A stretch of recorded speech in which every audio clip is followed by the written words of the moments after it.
can you give us an overview of the Canberra market as seen on the report? Absolutely.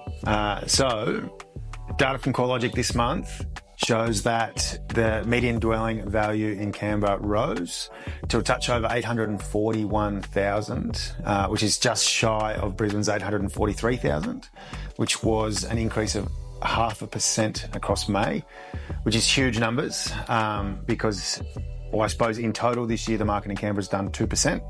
0.5% in 1 month is pretty dramatic. If a market's doing that across a year, then we're talking, 6% a year. That's a really fast-moving, high-performing market.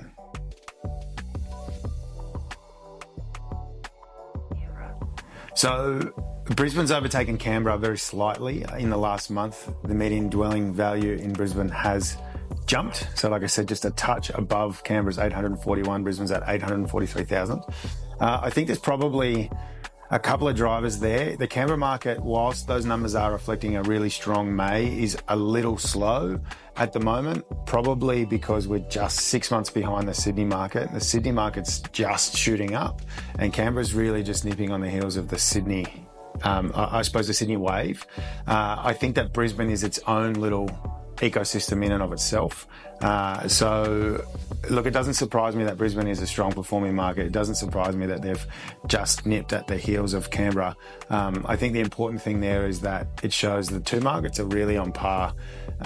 They're both appealing places to live. They're both dramatically more affordable than Sydney, and affordability is a really important thing for people at the moment. And I think that Brisbane's presenting a great opportunity for people to invest in.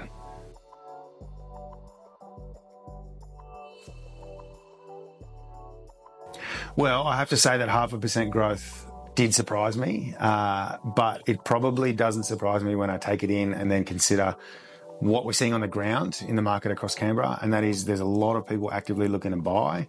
There's not a lot of supply, so there's not a lot of houses on the market, which shows me that even though there's a lot of talk about lack of supply, cost of living being very high, all of those sorts of things, people need a roof over their head. And so whilst it caught me off guard to see at the start, 0.5% growth is pretty astounding. It doesn't surprise me why that is what we're seeing, especially when it's compared to what we're seeing on the ground.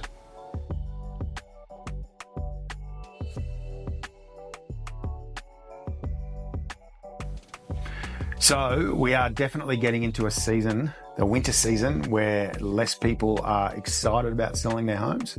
And look, to be fair, I get asked this question every year. Should I just wait until spring? And the answer that I give people is always, if I was going to sell my own home, it'd be in winter because of the supply and demand factor that we're seeing. What we're seeing is there's a lot less houses on the market, which means the houses that are on the market are a lot more competitive. If there's 10 buyers out there in one home, that's a really competitive sales campaign. If there's 10 buyers out there in 5 homes, none of those will be competitive.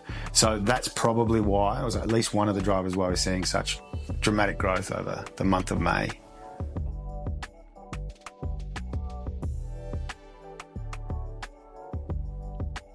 The number one thing I'm hearing on the street at the moment is that it is a great time to buy a house.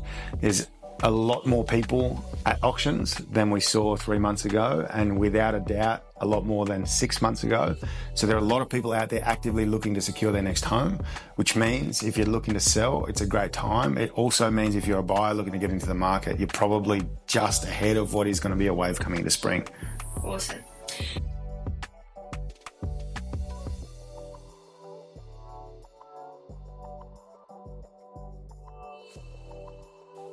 The advice I'm giving to homeowners looking to sell at the moment is it is a great time to get your house on the market because we don't know what's going to happen with interest rates and supply as we're looking towards spring. So there's a lot of crystal ball happening, a lot of crystal ball viewing happening at the moment generally, and everyone's got, I suppose, a different view on what's going to happen in the market. To me, the best thing that a homeowner who's considering selling can do is say, I'm going to take definitive action to put my house on the market.